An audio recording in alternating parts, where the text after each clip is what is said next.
김정은의 입안이 굉장히 바짝바짝 마르고 있을 거다라는 생각이 드는데요. 지금 어떻게 보면은 좀 있으면 이제 봄 아닙니까? 그때가 북한에서는 식량 사정이 가장 어려운 시기입니다. 그렇죠. 그러니까 러시아 입장에서는 볼짝 다 봤죠. 입쓱 닦고 약간 이런 거 아니겠습니까? 뭐 어쩔 건데. 네, 김금혁 평론가님 모셨습니다. 안녕하세요. 안녕하세요. 네. 오늘은 북한과 러시아의 관계, 최근 또 우크라이나 전쟁 상황까지 한번 곁들여서 좀 짚어보겠습니다.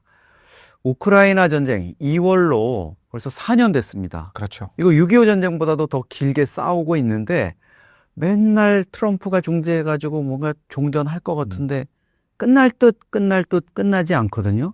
지금 상황이 어떻게 전개되고 있습니까? 2차 대전 때 그 독일과 소련 사이의 진행도 전쟁보다 길어지고 있습니다. 네. 그때 2차 대전 같은 경우에는 1941년 6월 달에 발발을 해가지고 1945년 5월에 끝났거든요. 근데 지금 우크라이나 전쟁 같은 경우는 2022년 2월에 발생을 해서 2026년 지금 2월이 되는 이 시점까지도 끝나지 않고 있고 앞으로도 몇 개월간 더 지속될 거로 보입니다. 네. 종전을 앞두고 이제 다양한 협상이 진행되고 있지만 여전히 뭔가 합의가 이루어지지 않는 부분, 즉 이 동부 우크라이나 영토, 이 돈바스 일대에 대한 영토를 어떻게 할 것인가의 문제에 있어서는 양측이 첨예하게 입장이 갈리고 있기 때문에 저는 쉽지 않을 거다라는 그런 생각이 좀 듭니다. 여전히 그 문제에 대한 어떤 뾰족한 해법이 나오지 않는 이상 결국 그 뾰족한 해법이라고 하는 것은 우크라이나가 이미 밝혔습니다. 영토를 내어줄 수도 있지만 그에 합당한 안보 보장이 있어야 된다는 건데 미국이 그 안보 보장을 어디까지 해줄 것이냐에 대해서도 지금 굉장히 불투명하거든요. 저는 그래서 쉽지 않을 거다라는 생각이 듭니다. 사실 이 우크라이나 입장에서는 서방, 나토나 미국이 안전보장 해준다 그래가지고 핵도 다 포기했다가 지금 이 지경을 맞았기 때문에 더 조심스러울 수밖에 없을 것 같은데요. 우리의 관심은 이제 우크라이나 전에 파견됐던 북한군 그 동향입니다. 지금 현재 최대 많게는 11,000명 처음에 10월 중순에 갔다가 3,000명 더 가고 해서 14,000명 정도 있었고 그 위에 이제 공병이 파견되고 이랬었는데 지금 현재 우크라이나에 그 병력이 다 있는 건 아니죠? 네, 저도 이제 좀 공부를 해보니까 현재 그 전투 병력 같은 경우에는 상당 부분이 다 북한으로 돌아갔고요. 돌아갈 수밖에 없는 이유가 이 전투 병력이 사실상 거의 전멸에 가까운 괴멸적인 맞아요. 6,000명의 사상자가 발생을 했습니다. 그 6,000명의 사상자라는 건 결국은 사망자와 부상자를 다 통틀어서 우리가 사상자라고 하는데 13,000명 정도 되는 부대에서 6,000명의 사상자라면 사실은 이걸 우리가 군사적으로는 전멸로 보거든요. 그렇죠. 그건 작전을 더 수행할 수가 없죠. 그렇습니다. 그렇기 때문에 그 사람들은 어쨌든 순환 배치되거나 아니면 들어가거나 할 텐데 그 정도 규모의 병력이 다시 북한에서 나왔다라는 정보가 없는 걸 봤을 때는 그 쿠르스크 탈환이라는 어떤 전략적인 목표를 이뤘기 때문에 들어간 것으로 보이고요. 다만 지금 현재 주둔하고 있는 부대는 공병 위주죠. 본인들이 탈환한 쿠르스크 일대에 우크라이나군이 철수하면서 남겼던 부비트랩이라든가 EOD라든가 이런 것들을 해제하는 작업, 혹은 지뢰밭을 해제하는 작업 이런 것들을 또 북한군이 도맡아서 지금 맨몸으로 하고 있기 때문에 그 관련된 병력을 제외하고 혹은 이제 그 군사 자문단이라든가 이런 것들을 제외한다면은 대부분의 전투 병력은 철수한 상태다라고 보는 것이 맞는 것 같습니다. 네, 작년 6월에 쇼이구 이제 그 푸틴의 특사였죠. 쇼이구가 가가지고 김정은한테 추가 파병을 요청해가지고 공병 1,000명 그리고 군인 건설자들 한 5,000명 이렇게 해서 6,000명이 갔는데 이 사람들이 여의도 한 146배 정도 그 지뢰 제거 작업에 이제 동원돼서 사실 많이 죽거나 다치고 있다 그래요. 최근에도 외신 보면은 용병들이 가가지고 이제 지뢰 제거 이런 것들 위험한 일을 맡아서 하는데 평균 생존 기간이 3일이라 그러더라고요. 투입돼서. 이런 안타까운 상황인데 김정은 입장에서는 이런 엄청난 희생을 치르고 푸틴으로부터 뭔가 좀 기대하는 게 있었을 것 같은데 지금 좀 주머니 좀 두둑하게 챙기고 있는 건가요? 여전히 그런 소식은 들려오고 있지 않습니다. 저는 김정은의 입안이 굉장히 바짝바짝 마르고 있을 거다라는 생각이 드는데요. 지금 어떻게 보면은 좀 있으면 이제 그 봄 아닙니까? 이때가 북한에서는 식량 사정이 가장 어려운 시기입니다. 보릿고개가 찾아오는 시기인데 그런 또 북한의 어떤 그 여러 가지 그 경제적인 어려움을 극복하기 위해서는 러시아로부터의 어떤 그런 지원들이 절실한데 그런 부분에서 러시아가 상당히 찔끔찔끔 주고 있는 것으로 좀 알려져 있고요. 네. 이걸 넘어서서 김정은이 원했던 뭐 전략 핵잠수함 기술, 건조 기술이라든가 정찰 위성을 발사할 수 있는 그 로켓 기술이라든가 혹은 정찰 위성의 기술이라든가 이런 것들, 그리고 대륙간 탄도 미사일의 대기권 재진입 기술 같은 그런 굉장히 전략적인 함의가 깃들어 있는 그런 기술들을 좀 러시아로부터 이관받기를 원하고 있는데 러시아가 처음에는 해줄 것처럼 얘기를 했네요. 기억하시겠지만 김정은을 러시아에 초대를 해서 제일 먼저 보여줬던 게 우주 발사 기지였거든요. 아, 그렇죠. 보스토치니 우주센터 그때 갔었죠. 네. 네. 그 우주 기지를 보여준 이유가 김정은이 지속적으로 정찰 위성을 발사하고는 있지만 만족할 만한 성과를 거두지 못해서 실패를 거듭하다 보니까 북한이 가장 가려운 곳을 러시아가 긁어주면서 우리가 이거 해줄게, 병력을 보내줘라고 해서 병력은 보냈고 수천 명의 사성자가 발사하고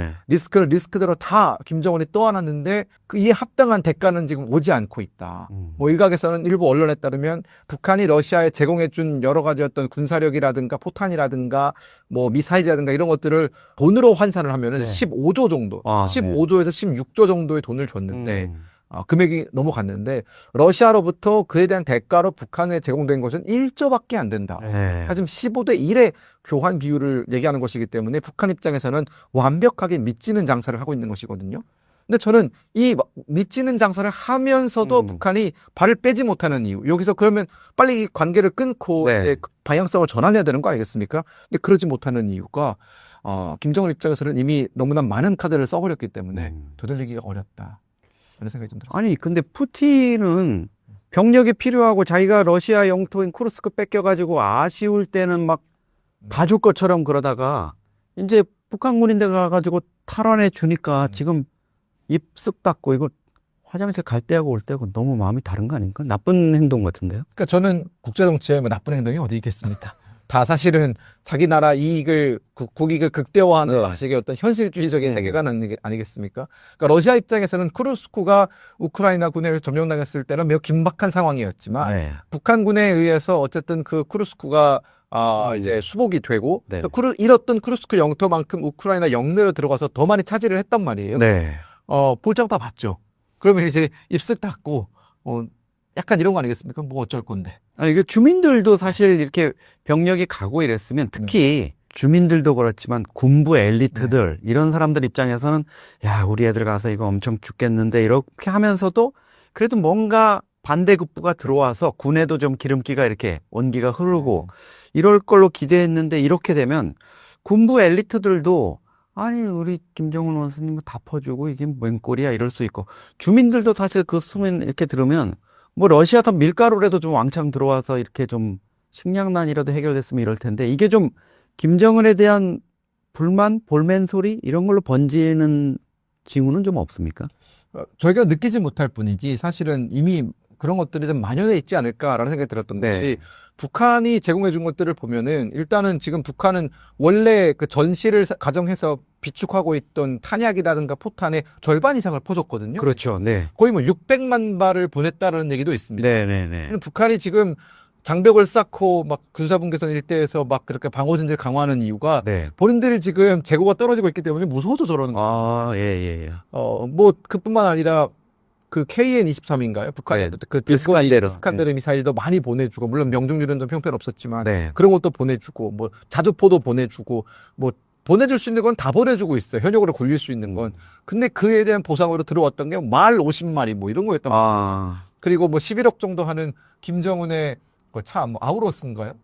러시아가 만드는 그 뭐 리무진. 러시아판 롤스로이스 뭐 이렇게 부르더라고요. 그렇죠. 저는 안 탈 것 같은데.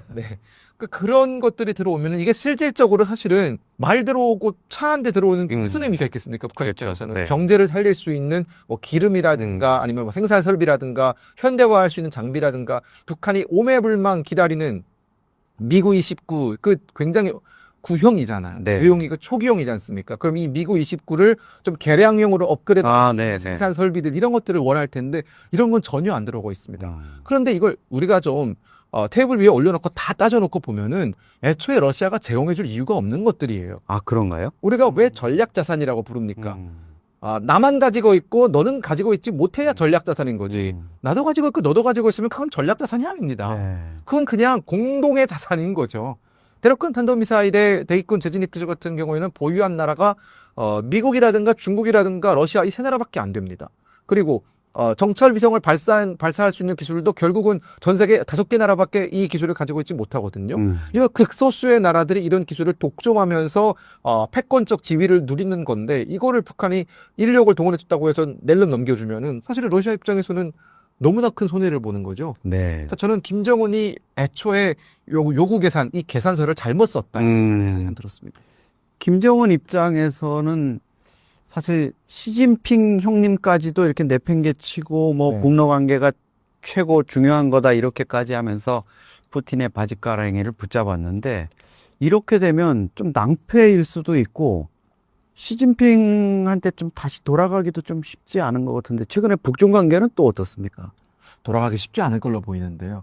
그러니까 저는 김정은이 네. 자기 할아버지 김일성과 김정일이 왜 중국과의 관계를 오히려 러시아와의 관계보다 더 신경 썼는지 네. 교훈을 얻어야 돼요. 아, 네. 그게 뭐 아무런 이유 없이 그런 게 아니거든요. 그러니까 전통적으로 러시아는 동북아시아에서 특히나 한반도에 대한 전략적 이해관계가 낮습니다. 네. 그렇게 막 사활을 걸고 한반도 문제에 개입을 한다든가 아니면 북한의 입장을 대변해서 뭐 몸빵이 돼준다든가 이럴 만한 전략적 가치가 없거든요.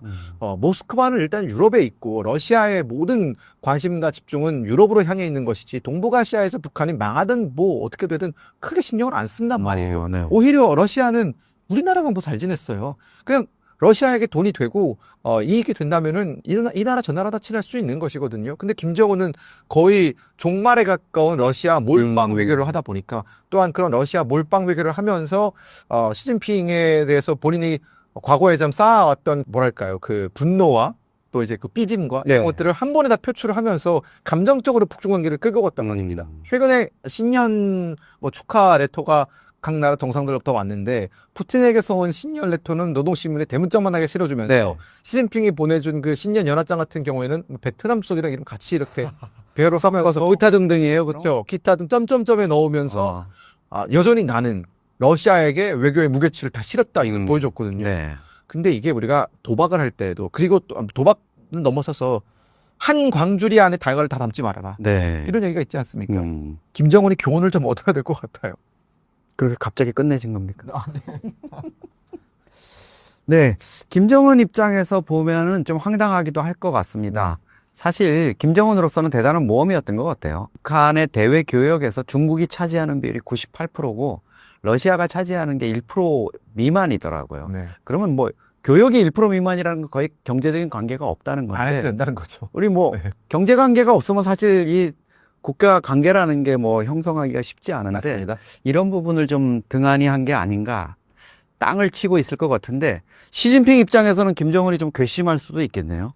저는 요거는 조금 나간 주장일 수 있겠습니다만 시진핑 입장에서는 북한의 레짐 체인지를 고민하지 않을 이유가 없을 것 같습니다. 왜냐하면 그 중국이 가장 원하는 것은 북한의 지도자가 누가 되느냐가 아니라 네. 북한이 안정적으로 관리가 되면서 중국의 변방이 지켜지는 것. 네. 중국이 압력광을 사이에 두고 미국과 한국과 마주보는 일이 없도록 만드는 게 중국의 가장 전략적 핵심 가치 아니겠습니까? 그렇죠. 그 가치 안에 김정은이 반드시 북한을 통치해야 된다라는 조항은 없어요, 사실은. 그냥 아무나 돼도 중국말만 잘 들으면 되거든요. 그렇죠. 오히려 지금 시진핑은 김정은 집권 이후에 그 아버지 김정일과 김일성은 중국의 전략적 가치를 이해하고 있었고 중국이 느끼는 북한에 대한 여러 가지 어떤 이해관계를 잘 파악을 하고 있었기 때문에 이걸 적절히 잘 이용하면서 망가뜨리지 않고 유지를 해왔는데 김정은은 국제관계에 대한 특히나 이 북중 관계에 대한 이해도가 할아버지와 아버지의 발바닥 수준에도 못 가는 것 같습니다. 네. 그러다 보니까 이걸 감정적으로 대처하면서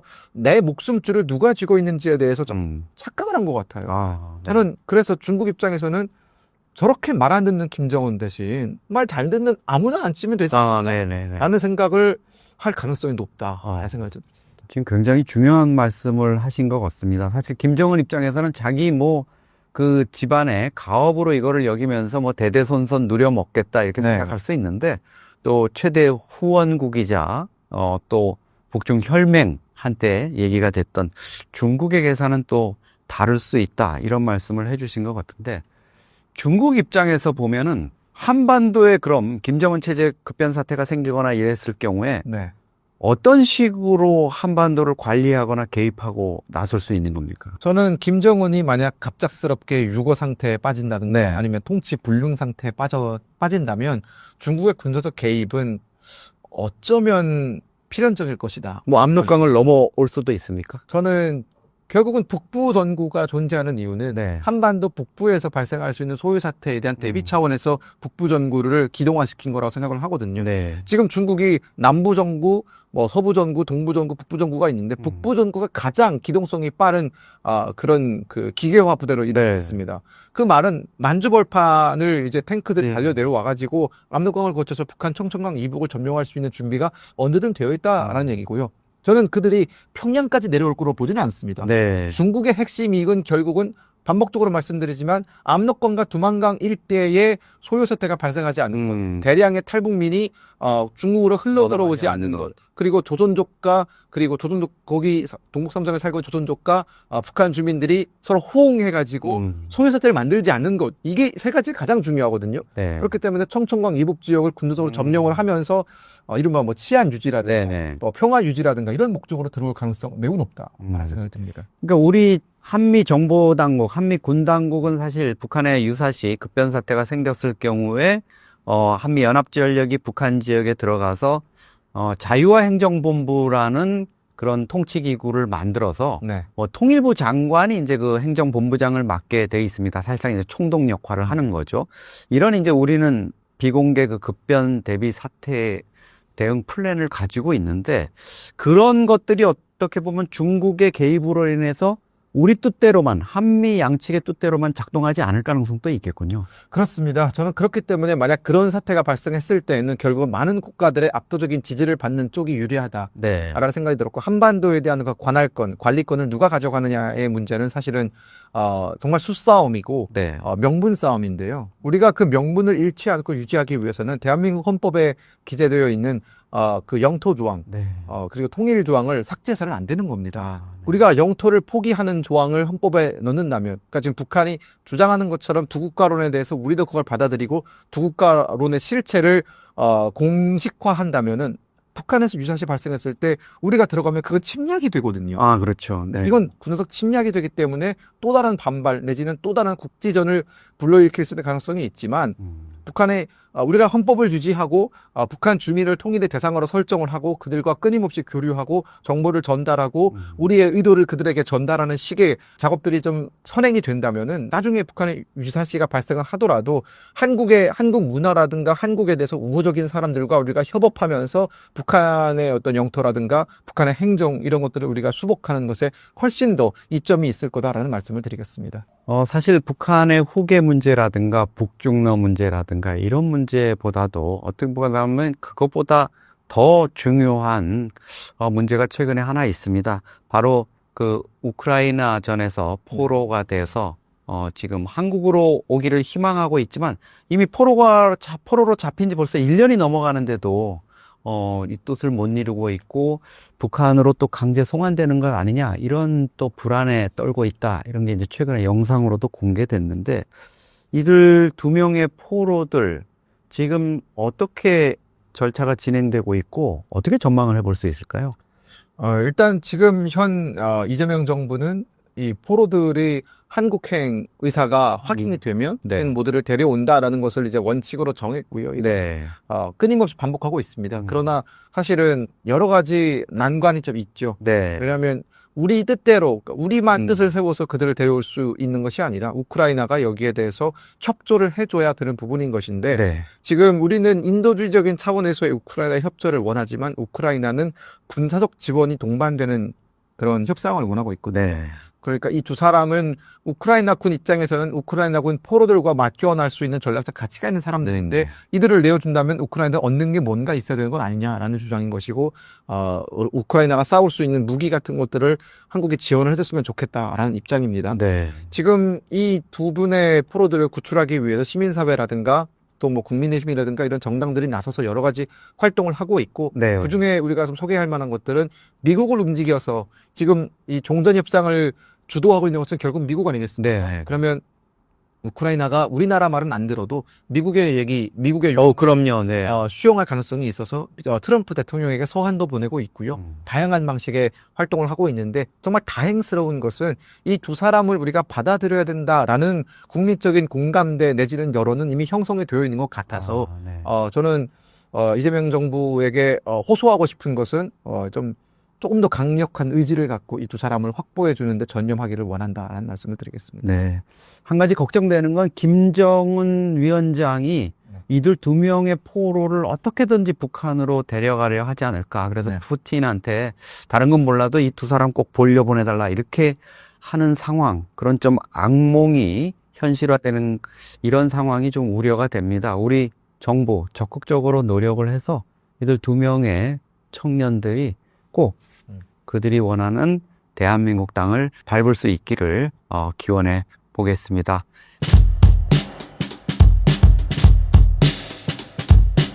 현재 러우 전쟁이 길어질수록 가장 손해를 크게 보는 쪽은 어디인가요? 크게는 우크라이나가 가장 큰 손해를 보고 있고 그 다음에는 유럽이 손해를 보고 있습니다. 러시아는 전쟁이 길어질수록 전략적으로 조금 유리한 그런 데 있고 미국은 큰 피해가 없는 그런 걸로 볼 수 있습니다. 1순위 손해는 이제 우크라이나인데 우크라이나는 지금 현재 회복 불가능한 붕괴가 되어 있는 상황이고요. 여러 요소가 있지만 인적 손실이 가장 치명적입니다. 어쨌든 우크라이나가 인구 구조가 사실상 붕괴되어 있고 전쟁 전 인구가 4,400만이었다고 합니다. 우크라이나가 워낙 왔다 갔다 해서 그 숫자들이 그전에도 인구 유실이 좀 있었고 1991년 독립할 때는 5,300만이라 그러거든요. 그러니까 2014년도 돈바스 내전이 일어나면서부터 여러 사람들이 좀 유출이 된 것 같습니다. 어쨌든 많이 줄은 상태였는데 현재 우크라이나 내 인구는 2,600만에서 3,000만이라고 하는 주장이 가장 많이 나오는 주장이고 아주 극단적인 주장은 1,900만까지 떨어졌다는 주장이 있습니다. 그걸 기준으로 보면 현재 손실이 1,400만에서 1,600만 명이 되는 거죠. 손실이라는 것은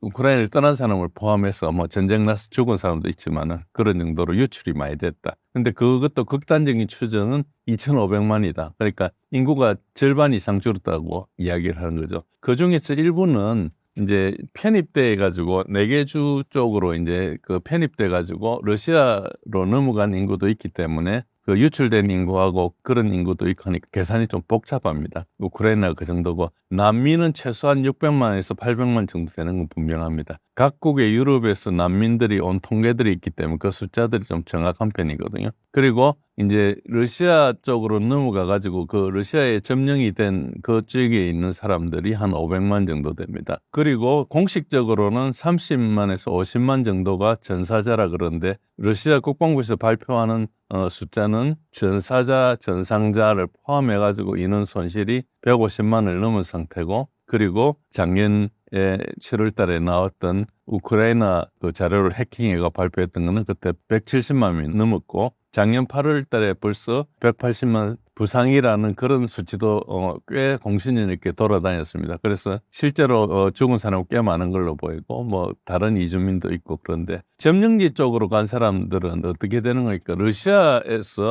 정부가 자기 나라로 선포를 했기 때문에 그 사람들한테 연금을 주고 있어요. 그러니까 그 숫자들도 어느 정도 공신력이 있다고 볼 수 있죠. 그것보다 더 심각한 것은 질이 높은 사람이 떠났다는 거죠. 질 높다는 게 좀 어폐가 있지만은 젊은 남성들이 많이 떠나고 숙련 노동자가 많이 떠나고 교육받은 엘리트들이 집중적으로 이탈했다. 그러니까 일자리 구하기 쉬운 사람들이 나가는 거죠. 전문직들이. 우크라이나 의사나 엔지니어나 IT 전문가들이 독일이나 폴란드에서 굉장히 많다고 그럽니다. 그러니까 이 사람들은 직장 대우도 좋고 안정적인 폴란드나 독일에서 그리고 다른 나라에서 돌아올 가능성이 거의 없다고 볼 수 있죠. 그러니까 우크라이나 전쟁 끝나고 나서 복구하는데 굉장히 시간이 오래 걸리고 현재도 정정이 불안정하니까 그렇습니다. 그리고 이제 두 번째는 경제가 붕괴되고 인프라가 파괴되고 영토가 상실된 건데 경제 붕괴는 전쟁 전에 GDP가 약 2천억 불 정도였답니다. 근데 현재는 절반으로 줄어가 한 1,000억 달러 정도 됐다 그러고 현재 우크라이나의 정부 예산의 60%를 서방 원조에 의존한다 그럽니다. 그래서 자체 세수로는 공무원 월급이나 연금을 지급하는 게 불가능하고요.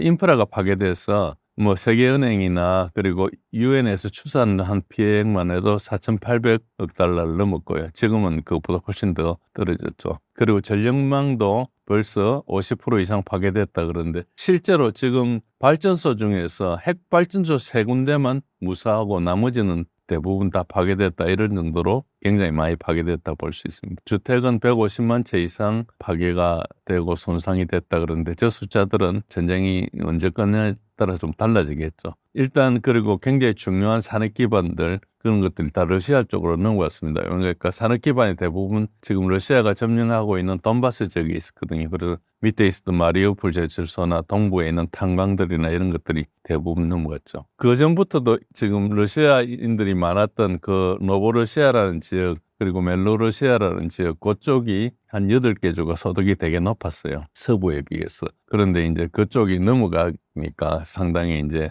경제력이 그냥 떨어지는 그런 걸로 볼 수 있죠. 그리고 굉장히 핵심 지역이 이제 루안스크는 대부분 점령돼 버렸고 도네츠크도 한 80%가 장악됐습니다. 물론 크림반도는 벌써 오래전에 넘어간 상태고요. 그래서 전체 우크라이나 영토의 한 20%를 상실했는데 그런데 이게 갈수록 이제 더 길어질 수 있겠죠. 그래서 전쟁이 계속 길어질수록 우크라이나는 젊은 인구를 계속 잃게 되고 경제 자립이 불가능해지고 서방 지원의 의존도가 심해지고 영토가 계속 상실되고 그래서 국가가 붕괴 수준으로 가고 있다. 그래서 당연히 경제 피해가 심하고요. 그 영토 점령 속도도 보시면은 이게 왜 중요한가니까 지금 1월 달만 해도 526평방킬로미터 정도, 서울이 면적이 한 600평방킬로 정도 되거든요. 그러니까 서울 정도의 면적이 1월 달에 없어진 거죠. 뭐 그런 수준으로 가는데 이 영토 진격이 한 1년 반 전부터 굉장히 좀 빨라졌습니다. 그전에 비해서. 그 빨라진 이유가 우크라이나 군이 계속 구조적으로 붕괴해가지고 병력이 부족한 거예요. 그래서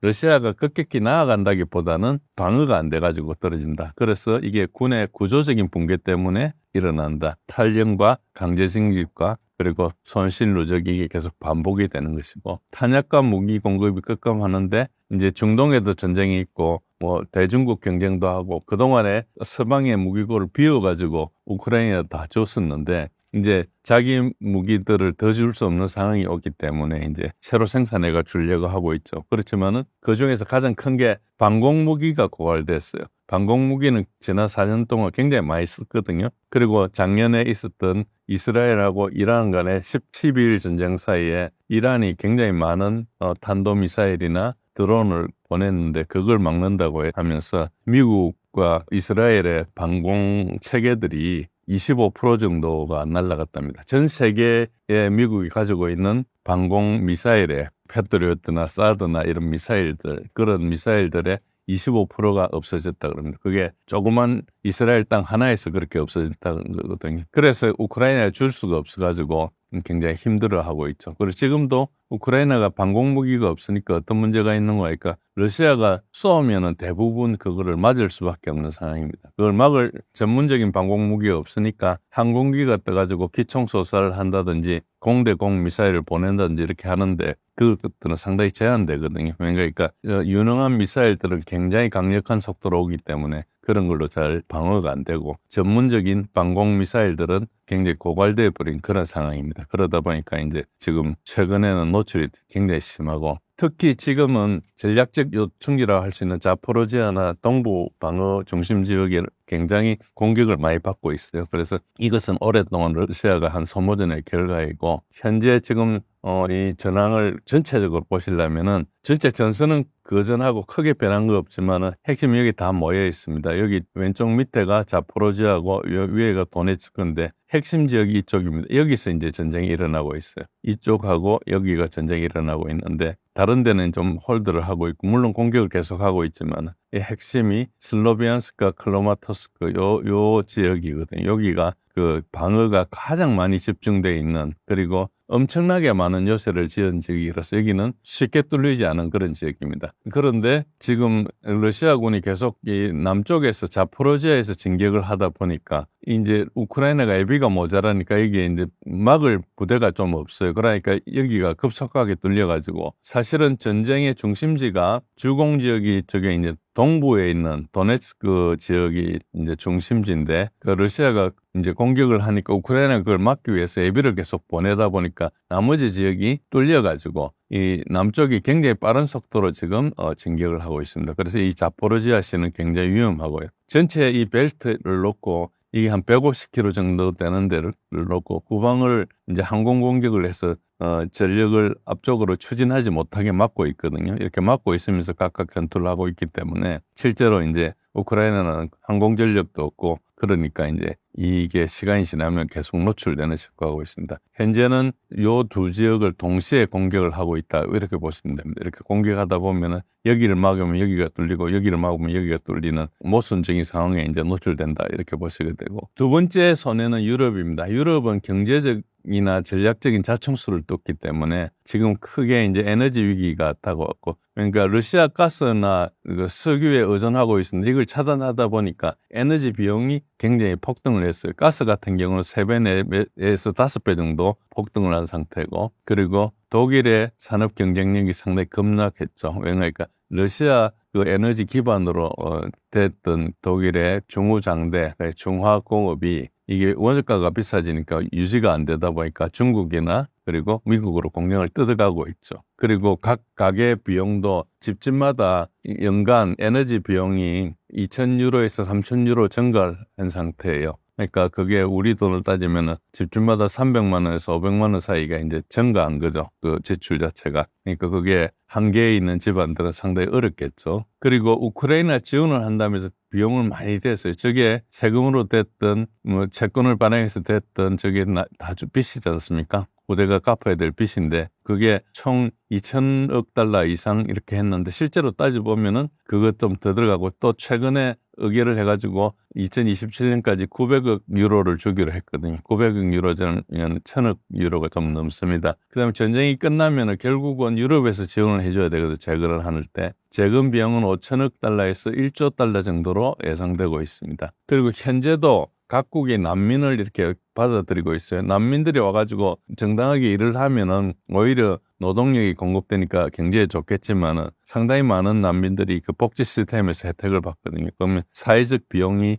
이제 들어가는 거죠. 그러다 보니까 이것도 따지고 보면 연간 수백억 유로씩 이렇게 나가고 있죠. 그런 게 있고 그 다음에 가장 심한 것은 유럽이 미국의 전략적 종속이 심화된 겁니다. 러우전을 하면서 이게 더 심화됐어요. 그 전까지만 해도 좀 자율성이 있는 걸로 봤지만은 그 다음부터는 외교적으로도 굉장히 원치 않는데도 불구하고 러시아 제재를 하게 됐고 그래서 러시아 에너지를 차단하다 보니까 미국의 그 3배 이상 비싼 LNG에 의존하게 됐죠. 그전에는 파이프로 연결된 러시아 가스를 썼는데 파이프만 틀면 왔던 건데 그거를 이제 지금은 미국의 LNG를 의존해야 되는 그런 상황이고 그리고 결국은 방위산업도 미국의 의존이 증가하고 외교적 자율성도 상실하게 됐고 그리고 트럼프 협상에 끌려다니고 있습니다. 보셔서 아시겠지만 뭐 유럽이 트럼프한테 쩔쩔매는 그런 상황을 많이 보셨을 겁니다. 라브로프 러시아 외무장관이 뭐라 했는가 하니까 유럽인들은 러시아와 모든 접촉을 차단함으로써 스스로를 함정에 몰아넣었고 이제는 미국에 전적으로 의존하게 됐다. 이게 압축적인 표현인데 그동안 돈 들어간 것도 중요하지만 앞으로 미국한테 시킨 대로 할 수밖에 없는 그런 상황이죠. 그래서 그 관세를 막 때리고 시장을 열어라 그러면 열어야 되고 이런 상황에 몰리게 됩니다. 그러다 보니까 내부 분열이 일어나서 유럽도 굉장히 갈라지고 있죠. 폴란드나 발트 삼국은 계속 싸우자 그러면서 GDP의 4% 내지 5%를 국공비로 투자하고 있는데 독일이나 프랑스, 이탈리아는 좀 빨리 끝내자 국민들이 그런 입장에 있고 헝가리와 슬로바키아는 러시아와 타협해야 된다 이런 이야기를 하고 있죠. 근데 저게 하루아침에 바뀔 수 없는 그런 상황입니다. 그런데도 불구하고 이제 국민들 생각과 달리 정치 지도부는 그걸 다 수용을 못하는 그런 정치적인 자산이 별로 없는 그런 상태고요. 그리고 세 번째, 그러면 러시아는 왜 손해가 적으냐? 전쟁의 당사자인데 이 말은 물론 러시아도 분명히 압박을 받고 있습니다. 인플레이션도 굉장히 높고 기준금리도 21%에서 20%에서 지금 원래 19%를 하려고 할 정도로 그렇습니다. 물가를 이제 낮추기 위해서 경기를 일부러 시켜야 되는 그런 상황이고, 루블 약세를 보였다가 강세를 보였다가 지금 다시 강세가 됐는데, 그렇고 이제 러시아에 제재를 하다 보니까 서방 기술 접근을 차단을 했어요. 예를 들어서 민항기에 있는 보잉 항공기나 아니면은 에어버스 항공기를 썼을 거 아닙니까? 거기에 부품을 안 주는 거예요. 그러다 보니까 문제가 이제 그러면은 비행기가 못 나는 그런 사정이 생기는 거죠. 그런 정도로 이제 제재를 받았는데, 이게 치명적이지 않은 이유가 뭔가니까 에너지 수출을 우회해가 유지를 했고요. 그래서 가장 큰 것은 러시아 경제 그 재정의 한 15%를 차지하는 에너지 수입을 어느 식으로든 유지를 하고 있어요. 그리고 이제 아시다시피 지금 그림자 선단 이런 걸 해가지고 하고, 그 다음에 이제 스위프트에서 차단을 했는데, 그것도 이제 중국이 하고 있는 금융 그 결제 시스템인 CIPS에서 연결해가 쓰고 있고, 그리고 전시 경제라고 하지만도 GDP의 뭐 6 내지 10%를 국방부에서 쓰고는 있지만은 완전 고정 상태고 군수 산업이 활성화되고 있죠. 이것은 전쟁 끝나면 다시 이제 문제가 생길 거니까 그때는 문제가 되겠지만 지금 현재는 문제가 안 되고 있고, 그 러시아 인구가 1억 4천만이 좀 넘습니다. 1억 4,500만쯤 되는데 우크라이나가 2,800만, 아까 그 숫자로 따지면 2,600만까지도 내려가고 심지어는 2천만 밑으로 내려간다는 이야기가 있죠. 그러면 이게 그 나라 차이가 있다 보니까 좀 이제 별로 치명적이지 않고, 문제는 뭔가 하니까 서방 기술을 4년 동안 차단하다 보니까, 그래서 아까 말씀드린 비행기 같은 거 이런 게 문제가 되니까 독자적으로 기술을 만들었어요. 그래서 그게 약간 국내 산업의 보호 효과 같은 게 있거든요. 그 전에 완전 개방돼 있을 때는 지금 시장에서 소위 말해서 가성비가 높은 걸 싸서 쓰고 했는데, 지금 그걸 차단하다 보니까 할 수 없이 개발을 해야 되죠. 그러니까 그걸 과거 상황 같으면 그런 개발하는 회사를 만들지도 못했을 건데, 이 지금 상황에서 만들 수밖에 없어서 그렇게 하다 보니까 그런 능력이 생긴 거죠. 대표적인 예가 이제 민항기 엔진입니다. PD-14이라는 엔진을, 그게 이제 보잉 같으면 737급에 해당되는 엔진인데, 그걸 독자적으로 개발했어요. 그걸 완전 부품을 자기 자급자족하는 식으로 했어요. 원래는 그게 그렇게 하면 가성비가 없습니다. 전 세계에서 그걸 잘하는 협력업체들 그걸 써서 해야 되는데, 그게 차단되다 보니까 이제 그렇게 만들지 않고 다 독자적으로 만드는 거죠. 그런데 그게 이제 성공적이라 가지고 그 계열 가지고 이제 섬에서 러시아 민항기도 개발하고, 그리고 그 계열 엔진을 여러 형태로 큰 거에 맞출 수도 하고 작은 거에서 맞출 수도 하는데, PD-8이라는 이제 엔진을 만들어 가지고 그걸 중국 그 내수용 항공기에 넣었어요. 그러니까 소위 말해서 중국하고 러시아가 그런 게 이제 교환이 되는 거죠. 이것도 이제 그 엔진 같은 걸 이제 쓰려면 인증을 받아야 되는데 서방에서 인증 안 해주고 하니까 일단은 중국에서 이제 쓰기를 시작하고, 그래서 이제 그게 충분히 비행 횟수가 있고 하면 인정을 나중에 받지 않겠습니까? 그러니까 결국은 이 서방 제재로 항공기 민항기 사업이 하나가 새로 생긴 거예요, 러시아가. 그리고 그 엔진의 경쟁력이 높아가지고 나중에 제재가 다 풀리고 하면은 보잉이나 에어버스의 엔진을 공급하는 GE나 이런 그 뭐 샤프린 이런 회사들이 피해를 받을 거예요. 그러니까 경쟁력이 더 높은 업체가 하나 등장하기 때문에. 그러니까 한 5년, 10년 뒤를 놓고 보면은 이 제재가 얼마나 어리석었는지 이렇게 이제 나중에 드러날 그럴 수가 있습니다.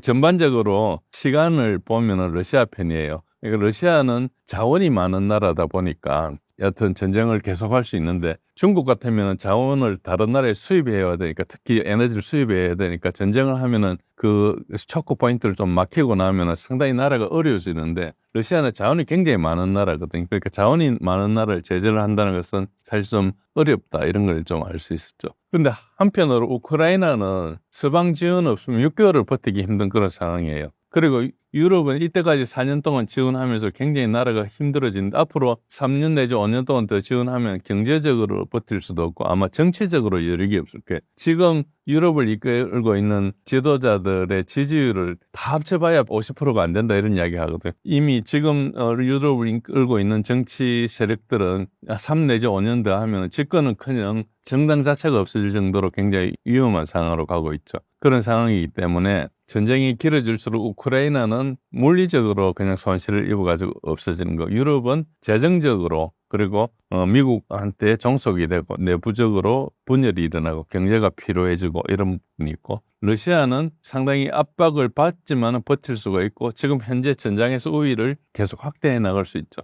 결과적으로는 러시아 승리로 지금 계속 수렴하고 있습니다. 트럼프가 계속 이 협상을 하는 것은 협상이 아직까지 하나도 결과가 나온 게 없지 않습니까? 그러니까 하지만은 결국은 이 협상을 통해서 이걸 공식화하는 과정이 될 것이다. 그러니까 뭔가 우크라이나가 러시아를 움직일 수 있는 걸 쥐고 있어야 되는데 전혀 그런 상황이 없거든요. 그런 상황이 있다. 이렇게 보시면 됩니다. 러우 전쟁이 끝나면 러시아가 한국을 찾을 수밖에 없는 1순위 산업은 무엇인가요? 러시아가 한국을 찾는 것은 가장 큰 게 이제 쉐빙 LNG선입니다. 그리고 이제 북극항로 인프라가 이제 한국한테 유동하죠. 왜 이제 조선이 이제 크는가 하면은 러시아가 전쟁 후에 가장 시급한 두 가지 과제가 뭔가 하니까 일단 서방 제재 우회를 위한 에너지 수출 루트를 다변화했지 않습니까? 그리고 이것은 어느 정도 계속될 거예요. 그리고 파괴된 경제 재건을 위해서 외화를 확보해야 된다. 이 이제 두 가지가 있죠. 에너지 수출 루트를 다변화한 것은 뭔가, 그러니까 지금 이제 유럽하고는 끊기고 있고 전쟁 끝나고 나면 그게 다시 어떻게 돌아갈지 모르지만 현재로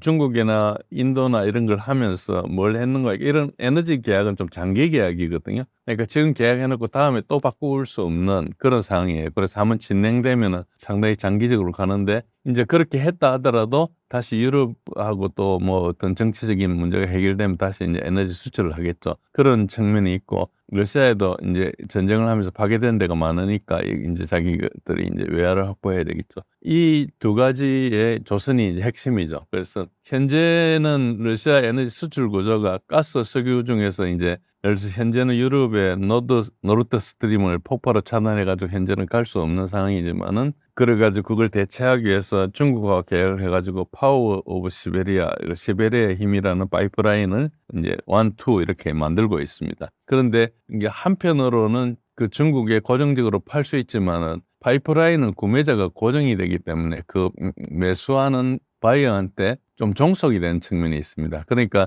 전쟁 때문에 어쩔 수 없이 그렇게는 가지만 전쟁 끝나고 나면 상당히 많은 부분을 다른 쪽으로 좀 옮기려고 할 겁니다. 뭐 중국에 파는 것을 옮기지는 않겠지만 그 비중 자체를 좀 다양화해야 되죠. 결국은 유럽으로 가기 힘들다면 아시아의 다른 나라에도 LNG를 팔아야 되거든요. 그러다 보면 이제 그 LNG, 쉐빙 LNG선의 수요가 좀 더 늘어날 거다.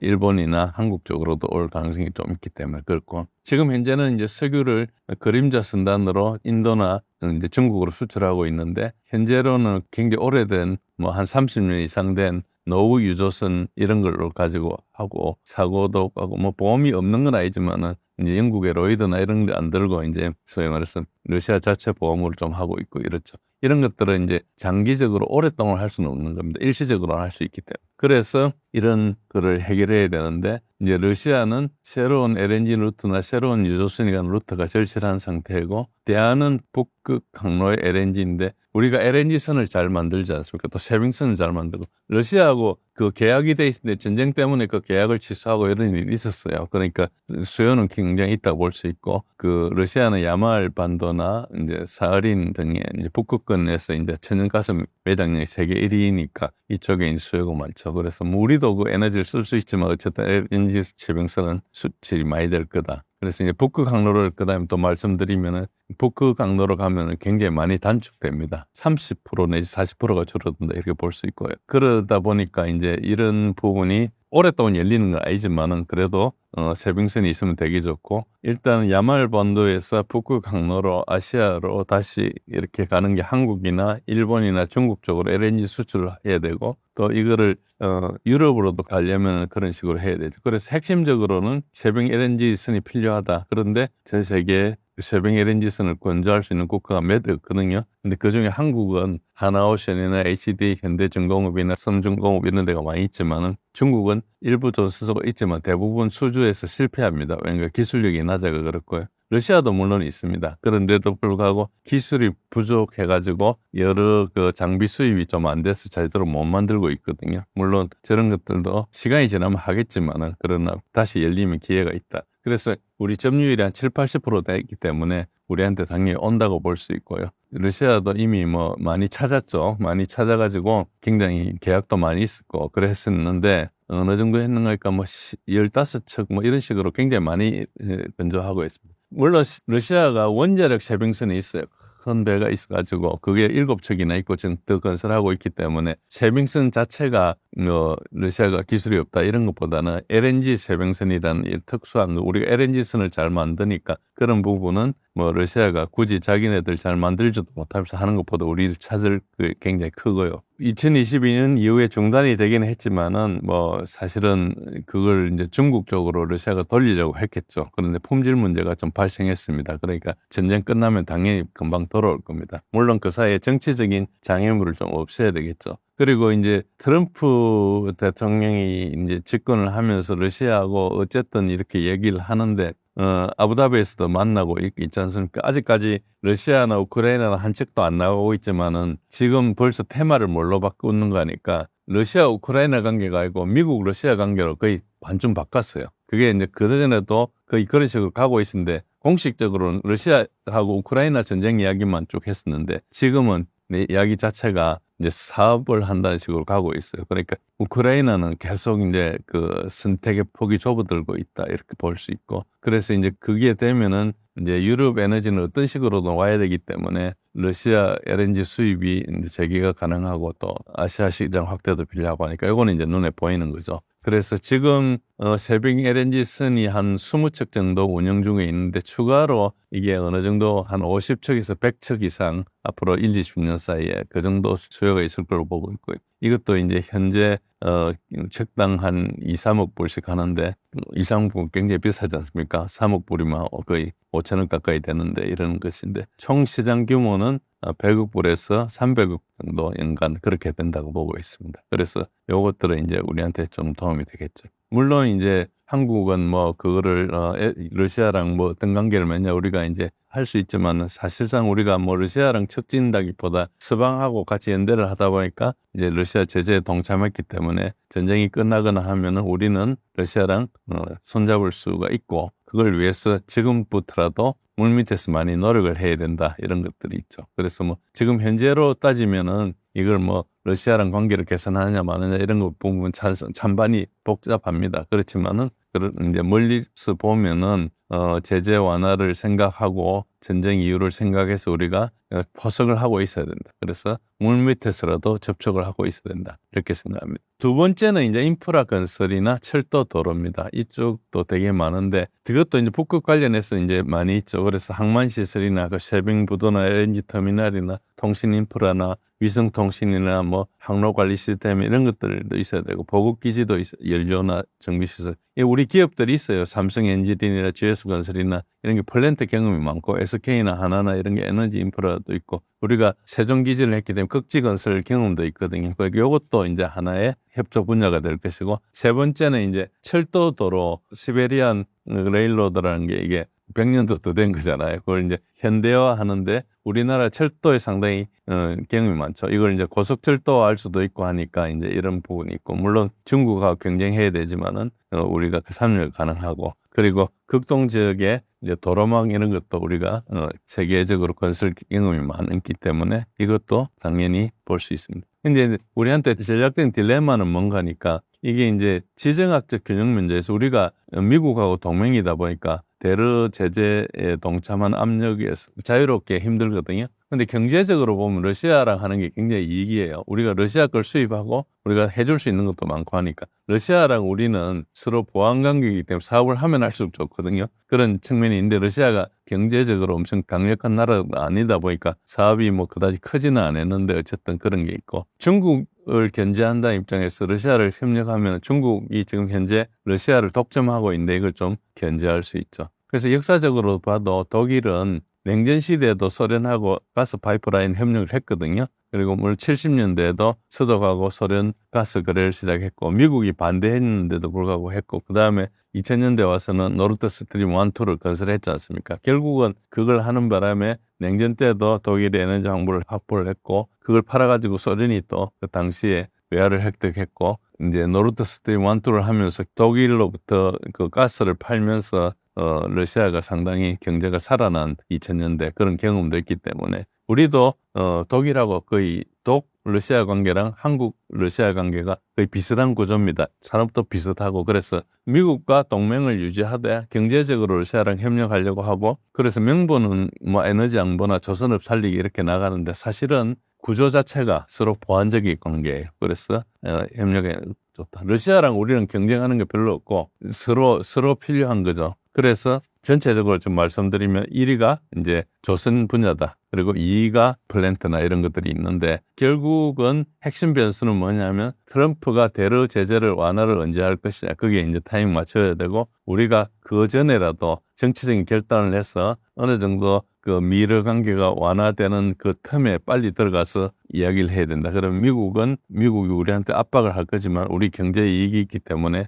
뭔가 딜을 해서 미국한테 줄 것 좀 주고 가는 이런 식으로 가야 되고 어쨌든 가만히 있어도 전쟁 끝나고 나면 2, 3년 내에 한국과 러시아는 조선 협력을 제거하겠지만은 그 하는 과정에서도 뭔가 공개하지 않고 우회를 할 겁니다. 이게 러시아하고 유럽하고 사이가 나빠지면서 서방 전체에 우리가 끌려 들어가가지고 이런 면이 있거든요. 그래서 우리가 실용적으로 가야 될 지금 타이밍이 이미 지났다 이렇게 볼 수 있습니다. 미국은 언제나 어떤 동맹이든 필요할 때만 이용하고 버린다는 것이 사실인가요? 동맹이라는 게 동맹 이론이 많이 있지 않습니까? 동맹의 가장 이제 큰 문제는 뭔가 하니까 연루와 방기라 그럽니다. 그러니까 우리가 한미 동맹으로 돌아가 보면은 지난 80년 동안 이제 그야말로 미국이 우리한테 젖줄 같은 나라였어요. 우리가 일본으로부터 광복을 한 것도 미국의 외교력이 가장 컸어요. 그게 우리가 물론 당시에 정부가 생기기 전에 이승만 이런 분들이 그 외교적으로 노력도 했지만 그 노력한 걸 떠나서 결정한 것은 미국이지 않습니까? 포츠담 회담 때부터 일본을 독립했죠. 일본은 샌프란시스코 강화 조약하기 전까지 계속 항복하고 나서 그 한 6, 7년간 이야기를 하면서 이거는 2차 대전하고 관계없는 거다. 2차 대전 훨씬 전에 자기가 병합한 땅이라면서 식민지를 안 놔줄라 그랬었어요. 그런데 미국이 이제 분리해가지고 1945년도에 이제 우리가 광복을 한 것이죠. 그러니까 그때부터 우리가 굉장히 못 살고 힘들 때 뭐 우리한테 젖줄 같은 존재였고 그리고 동맹 관리 차원에서 미국한테 시장을 줘가지고 우리가 가발부터 시작해가 지금 반도체까지 성장했지 않습니까? 그러니까 그 과거를 보면은 우리 동맹 관계가 엄청나게 중요하고 그리고 그 성장하는 동안에 안보에 지탱이 돼가 전쟁이 안 일어났기 때문에 굉장히 중요한 거 맞습니다. 그러니까 한미 동맹 자체를 부정하는 것이 아니고 우리 입장에서는 그랬지만은 동맹이라는 것은 어디까지나 이해를 기반으로 이루어지는 것이거든요. 이때까지 동맹관계를 헌신장치를 버리자 이런 뜻이 아니고요. 동맹관계가 실제적으로 우리한테 위험을 처할 상황이 온다는 것에 대해서 앞으로 그 가능성이 오면 우리가 어떻게 할 거냐를 미리 생각해야 된다는 거죠. 그런 측면에서 연루와 방기가 있는데 지금 미국이 다른 나라들한테 했던 행태들을 보면은 필요하면 썼다가 그다음에 버리는 걸 했어요. 대표적으로 우리가 알고 있는 게 뭡니까? 이란 이라크 전에서 이라크 사담 후세인을 시켜가지고 이란한테 전쟁을 시켜서 8년 동안 전쟁을 했었거든요. 그리고 나서 전쟁 끝나고 나서 얼마 있다가 걸프전을 했지 않습니까? 걸프전을 왜 했습니까? 좀 복잡한 문제가 있었고 사담 후세인이 그때 미국하고 되게 친했는데 쿠웨이트를 좀 이렇게 쳐야 되겠다 생각을 하고 이야기를 했는데 그래 허락을 받은 거예요. 그러니까 사담 후세인은 허락을 받아가지고 침공했는데 그거를 이제 가가지고 불법에다 해가지고 연합군 모아가지고 이제 전쟁을 한 게 그게 이제 1차 걸프전이었고 그러면서 사담 후세인을 계속 제재를 하고 그래서 이제 90년 제재를 하다가 2003년도에 이라크전을 해가지고 사담 후세인이 죽었죠. 그리고 이라크는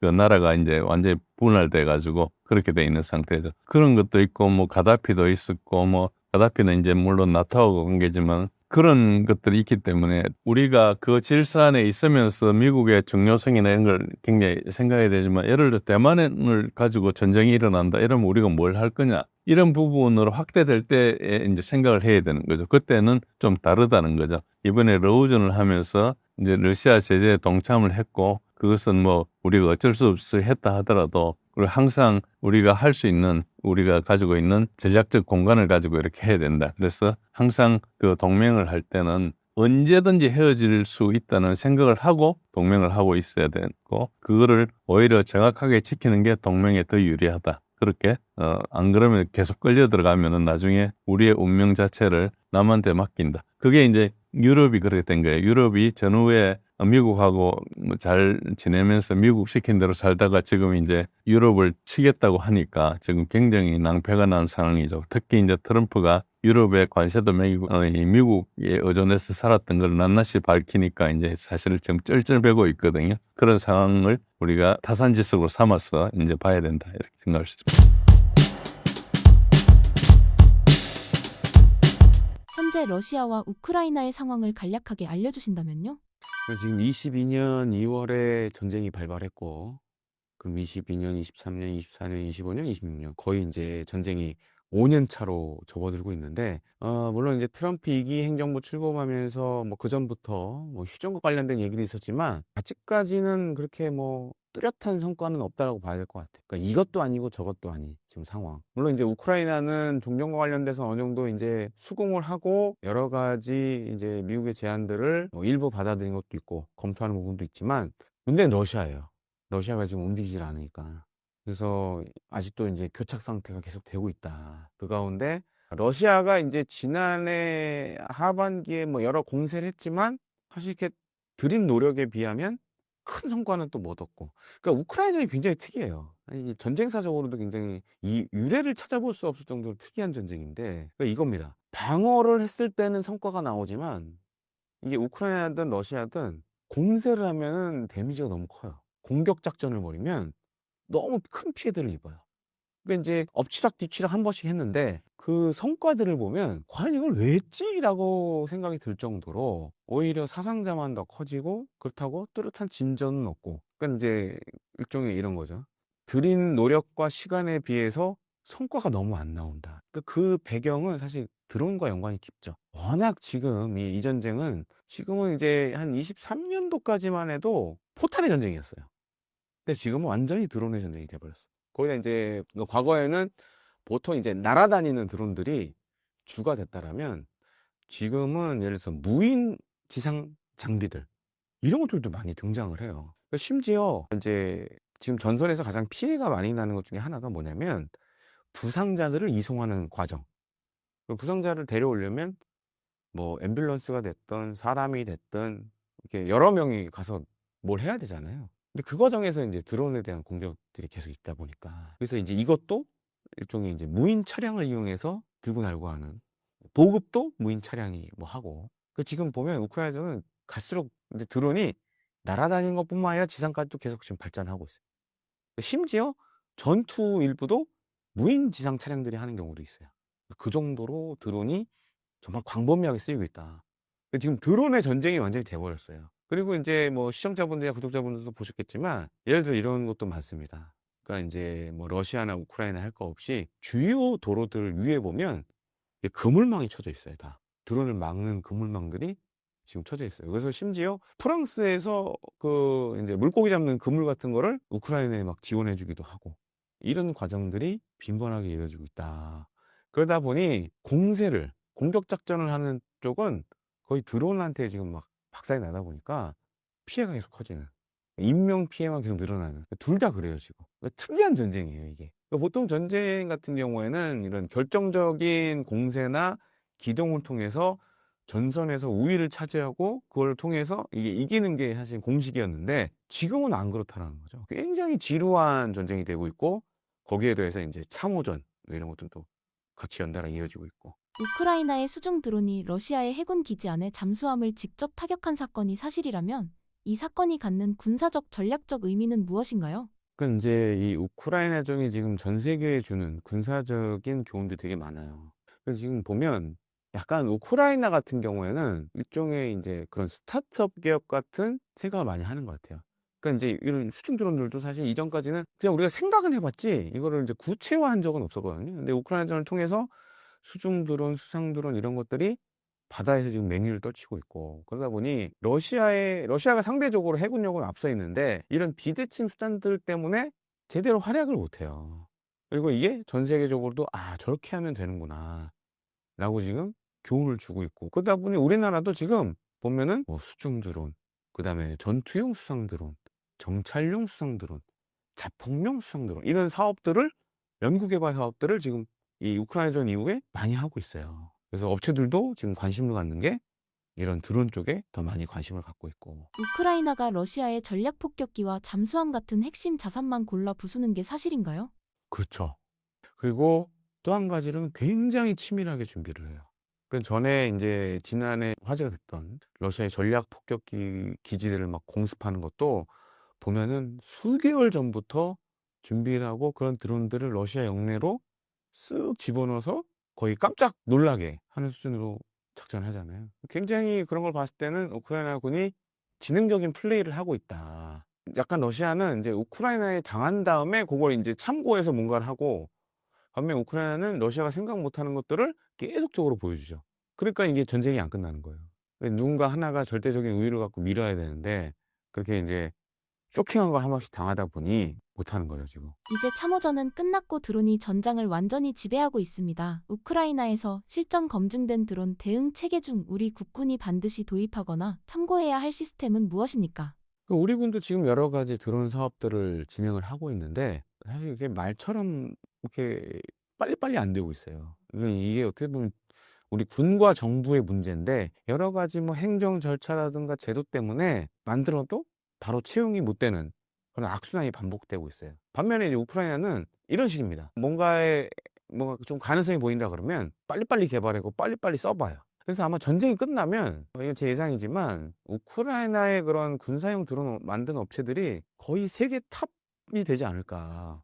왜냐면 다 이제 전투에 써봤던 드론들 위주로 생산하기 때문에, 그리고 그 전쟁 한 5년 기간 동안 노하우를 많이 갖고 있어요. 그래서 실제로도 해외 전시회에 그런 우크라이나의 각종 드론 업체들이 많이 나가고 있습니다. 그리고 많이 관심을 갖고 보죠.